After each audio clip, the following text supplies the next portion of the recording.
Hello learners, I am Dr. Jay Singh, Associate Professor, Department of English Literature, the English and Foreign Languages University, Hyderabad. I am before you to speak on the topic defining the category of Indian literature in English, which is part of the STEM course Introduction to Indian Literature in English, Colonialism to Post-Colonialism.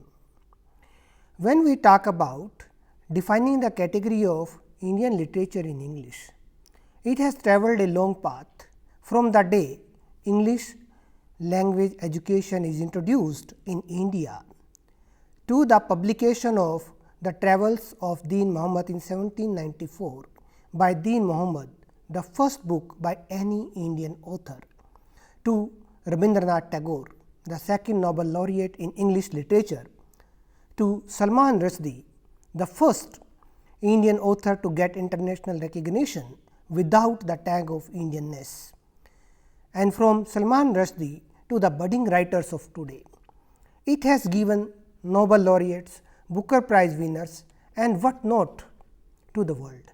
However, still the biggest question mark on the Indian literature in English is that it is not truly Indian and it does not represent true India and Indian ethos. Since the 1930s, Indian language writers and critics have quite bitterly and consistently attacked Indian English writers on several grounds. One basis for the criticism is that in the colonial period as well as in the post-colonial period, Indians who choose to write in English consciously collaborate with the colonizers. Besides being the cultural toadies of their Western masters.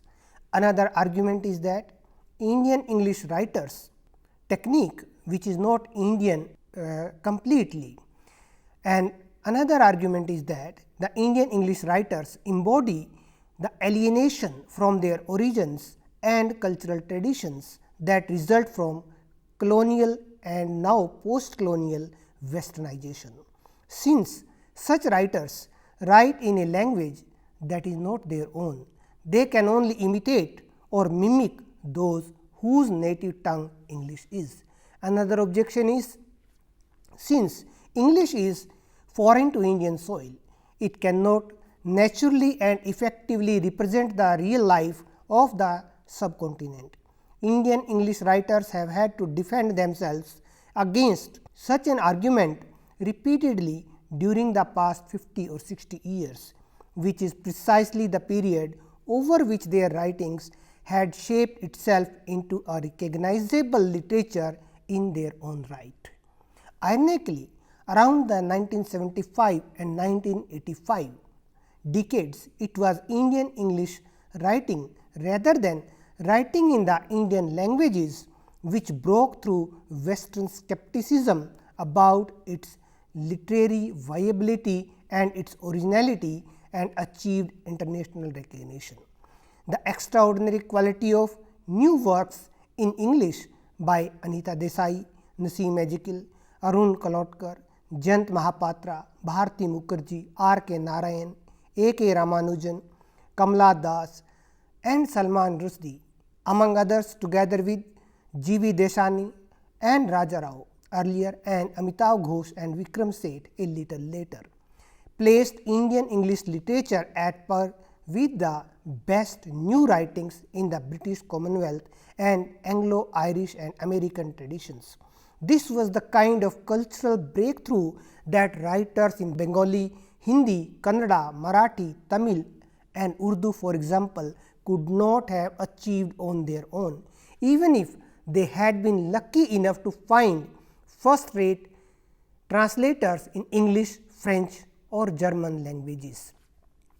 The explosion of high-quality new writings in English by Indians in poetry in the 1970s and in prose fiction in the 1980s has altered the relations between Indian English and the indigenous Indian languages quite irreversibly. The achievement of the Indian English poets and novelists have eroded the long-standing complaint that since Indians are foreigners to the English language, they cannot produce great or original works in it. These achievements have also dismantled the unsympathetic view that Indian English literature is essentially a comparador literature that merely reproduces the prototype of Anglo-American literature without subverting the old or new colonial authority of the latter. In short, we can say that the contemporary writing in Indian English is completely devoid of the colonial impact or colonial hangover. They use English as if English is one of the Indian languages. Most interestingly, the recent accomplishments of Indian English writing have undermined the prejudice that it cannot adequately or authentically represent Indian life or Indian reality, and cannot invent ways of representing Indian experience accurately and imaginatively. Perhaps the sharpest irony is that following its recent success in the international literary marketplace, Indian English literature now provides some of the unacknowledged models for writing in the Indian languages. Since about 1980, for example, the modes of allegory, fantasy and magic realism have become commonplace in the various Indian languages to a significant extent because of their success in Indian English fiction. This relationship between English and the Indian languages is a reversal of their relationship. For instance, throughout the national phase, the indigenous Indian languages claim the first right to authentic representation of India. Since the dawn of postmodern age, which problematizes all powerful narratives and prefer localization, the Indian English literature and writer are again suspected. Like the previous time, they are seen as accomplices to the neo-colonial forces. Gayatri Spivak, who herself is a third world intellectual, or to be more precise, an Indian intellectual located in the first world, questions her location as well as the location of other creative and critical writers of Indian origin located in the first world. In the post-colonial period, when most of the former colonies got political freedom, the neo-colonial forces adopted a new strategy of fabricating its allies by proposing a share of the center in a seemingly new way, not a rupture, but a displacement. Disciplinary support for the conviction of authentic marginality by the aspiring elite. This is what Gayatri Chakravarti Spivak says, so that it can emerge as a sole proprietor of both the neo-orientalism as well as anti-colonialism. Therefore, in reversal of Benjamin Disraeli's statement that he said in his novel, East is a career for the Western Orientalists. Now it is reversed. It has now become, in Ray Chow's words, a career for the displaced Easterner.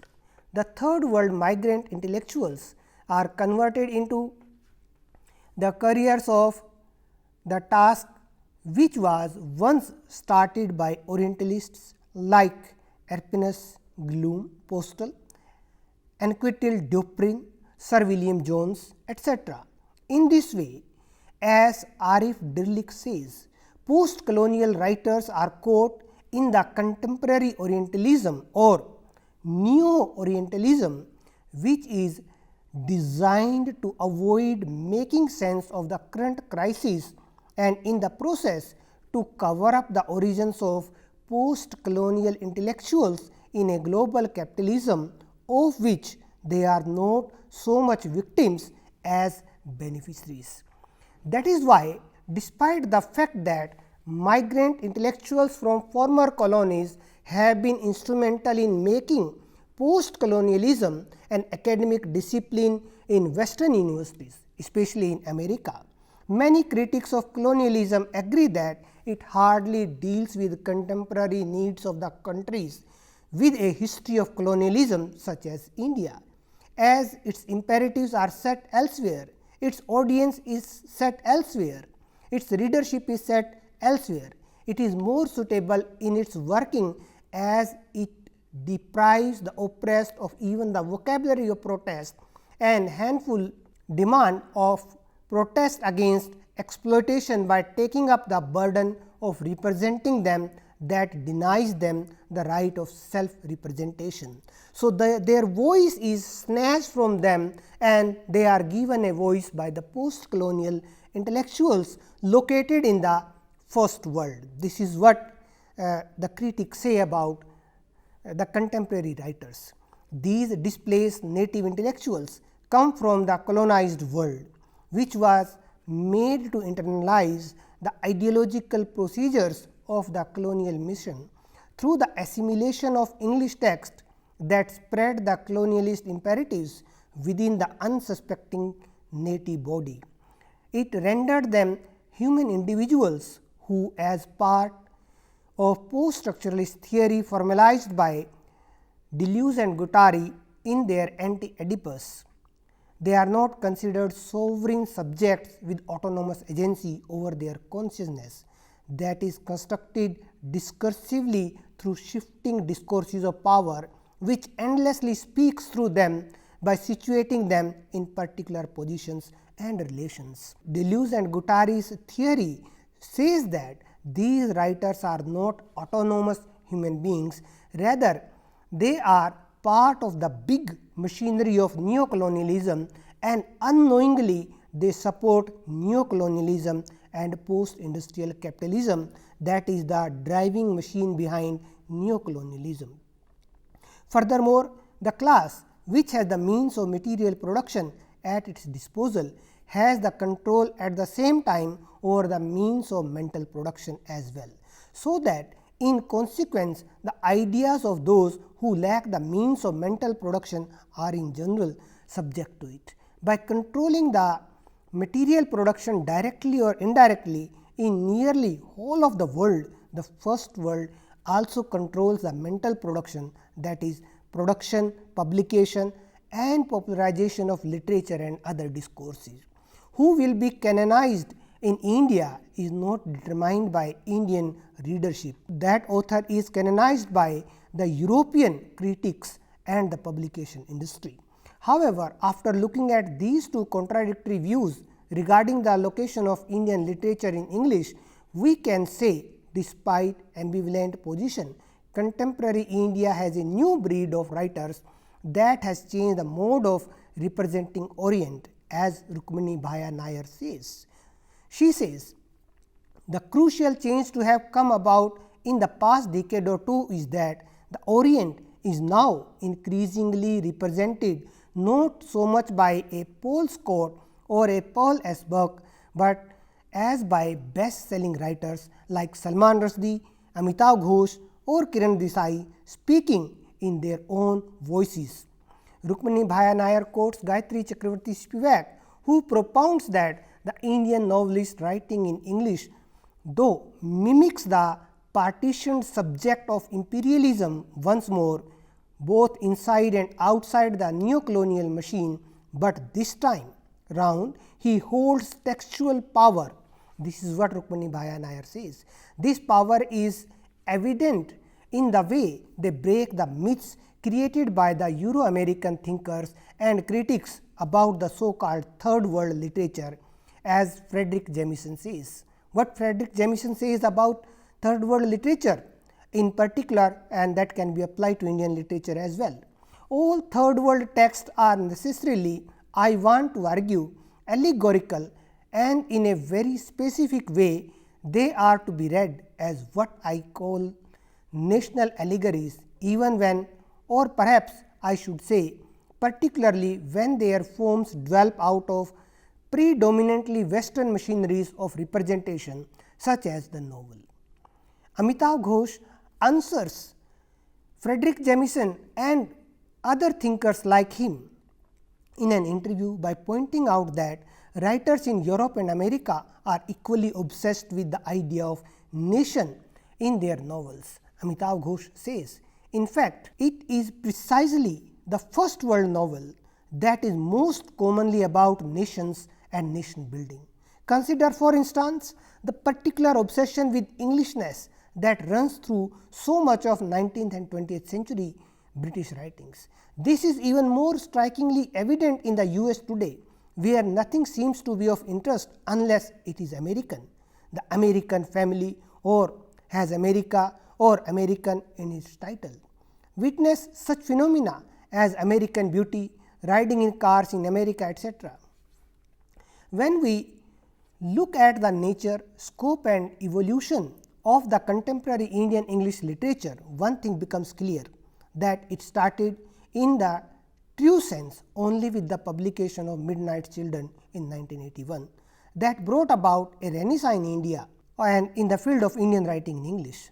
On the one hand, Rushdie's fame identified an international audience for Indian writers in English, and on the other hand, commercial developments in English language publication within India have played their part in enabling a new crop of novelists to come forward. Contemporary Indian fiction is by and for the expanding middle class. It is the world of this middle class which provides the most obvious context for the new Indian writing in English. This particular point can be seen as advantage or as well as disadvantage, because it is written purely for the middle class. New novelists of the 1980s have tried to demonstrate that the Indian tang is not a pure essence, but the masala mix of a culture that has always been able to appropriate influences from outside the subcontinent. From this point of view, English is implicated in the polyphony of Indian languages. Its colonial authority is relativized by entering into the complexity which it describes. Now, as they have unburdened themselves of Indianness in a very subtle manner, so many new literary forms have emerged from India. The contemporary Indian fiction deals with the issues related to feminism and gender with remarkable frankness. The novels that contextualize gender related issues and articulate the power of the gender draw our attention quite magnetically. Women writers are fearlessly giving full and candid expression to female consciousness and experiences, exploring the secret spaces of women and the difficult terrain of their lives, their love and betrayal, melancholy and anger. They are also interrogating and refuting the notion of women as a possession or as a mere instrument for procreation. The lesbian and gay novels, as narratives of social change resting their subaltern status, have rocked the traditional mindset.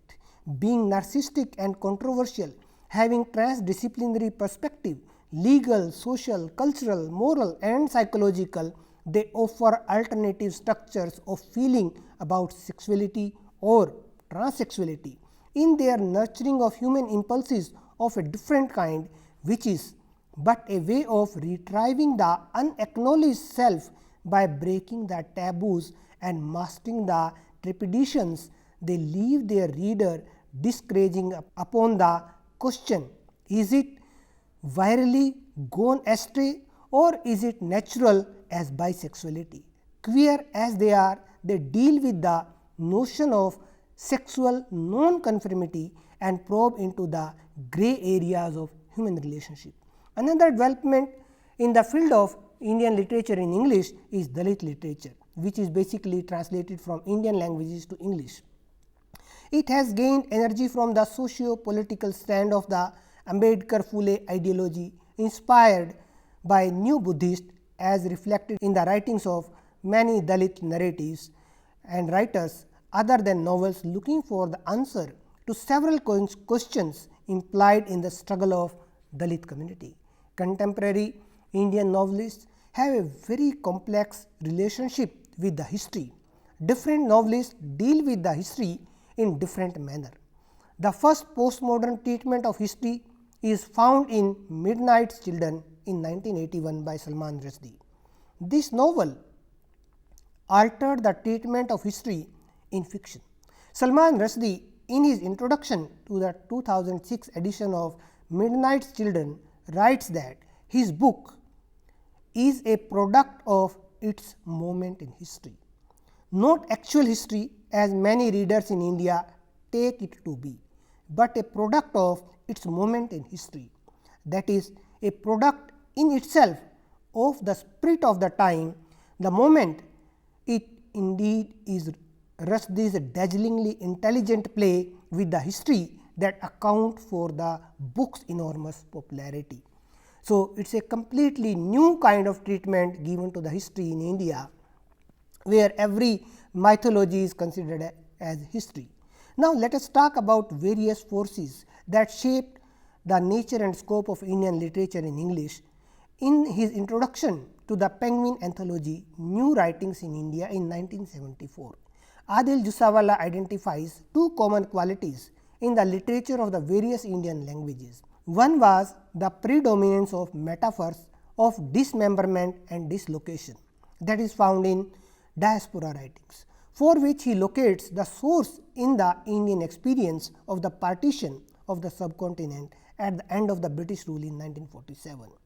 What he says: partition caused a major crack in the Indian personality, and the subsequent linguistic divisions of India, communal riots, territorial losses, unstable borders, and big power rivalries on the subcontinent have, if anything, widened the crack and caused several more to appear, to the extent that an Indian takes his country's lack of integration personally. Any disintegration of it, whether threatened or actual, will be regarded as a separation of different parts of a single body. The other quality pointed out by Adil Jusawala was the presence of a strong smell of death about contemporary Indian writing. In this instance, Jusawala perceived a parallel between the obsession with death and the treatment of political, social and personal paralysis. What he says? In other words, this writing, means contemporary Indian writing, reflects the Indian petty bourgeois' present inability to find a dynamic role for itself in a society which is slowly transforming itself from the semi-feudal to the capitalist, wedged between the class that employ it and the broad masses of peasants and the growing urban proletariat. It can only torment itself with its own contradictions or turn on itself in a fury of self-destruction. This is the writing of a bourgeois at the dead end. The continuities and the differences between the metaphors Jusawala detected in the writings of the 1960s and early 1970s and the complex representations we find in the Indian literatures of the past 2 decades signify a many-layered shift in literary quality. One crucial feature of the shift is that various forms of non-realistic or anti-realistic writings have now surfaced in the different Indian languages. This has happened partly in reaction to the dominance over the last 100 years or so of the realistic mode in fiction, drama and non-fiction prose. The dominance of realism was a consequence of the British colonization of the subcontinent, which brought with it a cultural imperialism centered on the great tradition of the 19th century English novel and by parallel the French and the Russian novel. The Indian reaction against realism after the 1960s was therefore anti-colonial and at the same time nationalistic. It led to 2 kinds of searches, one for an uncontaminated pre-colonial Indian or non-European high literary past and the other for an uncontaminated pre-colonial common Indian folk culture. Both searches led to the return to India and non-European models of non-realistic representation ranging from the modes of fantasy in Sanskrit epic and episodic narratives and Arabic frame stories to the mode of marvelous in Indian folk tales and mythology. In Indian language drama after 1960s, for example, the alternative to the realistic theatre of Chekhov, Ibsen and G.B. Shaw was the anti-realism of the Indian myth and Indian folk theatre. Since the late 1970s, other strategies of anti-realistic representation such as allegory or magic realism also have surfaced in Indian writing, partly because they have become predominant after World War II in other parts of the world, from Latin America and the Caribbean to Europe. The re-emergence of anti-realism in recent Indian writing has been accompanied by a persistence of social realism and psychological realism from the middle of the century. These two kinds of realisms appear in the writings of the 1970s and 1980s. Kannada playwright dramatist Girish Karnad explained the anti-realist element in his own work in the following words. In the 1960s, theatre people in India talked endlessly about going back to the roots. There was an entire conference organized by Sangeet Natak Academy in New Delhi in the late 60s, where this point was passionately debated, but without reference to a single play, because at that time no contemporary dramatist has used folk forms. It was all a theoretical discussion about what could or should be or should not be done, whether one could be modern or still use traditional forms, and whether traditional techniques would not mean a return to unscientific medievalism. When he published his Hayavadana, two modern critics, Gopal Krishna Adiga and P. Lankesh, savaged it as retrograde. Since the late 1970s, other strategies of anti-realistic representation such as allegory and magic realism also surfaced in Indian writing in English, partly because they have become predominant after World War II in other parts of the world, from Latin America and the Caribbean to the Europe. The re-emergence of anti-realism in recent Indian writing in English has been accompanied by a persistence of social realism and psychological realism from the middle of this century. These two kinds of realisms appear in the writings of the 1970s and 80s and after that. In some context of modern Indian poetry, an essay published in Chicago Review in 1992, we find that three contexts are particularly important for an understanding of 20th century verse in the Indian languages: the history of various local, regional and national literary movements, the web of Indian and foreign influence which provide the intertextual basis for poetic writing, and the social backgrounds of the poets and their audiences, including their involvements in some recent social movements on the subcontinent. K. Satchidanandan, a major Malayalam poet and scholar of the 20th century, in his article Turning Iron into Gold, Poetry's Alternative Nationhoods, argued that Indian poetry today is more polyphonic than ever before, perhaps because of a breakdown of unifying concern and homogeneous ideologies, such as the quest for national independence in the first half of the century.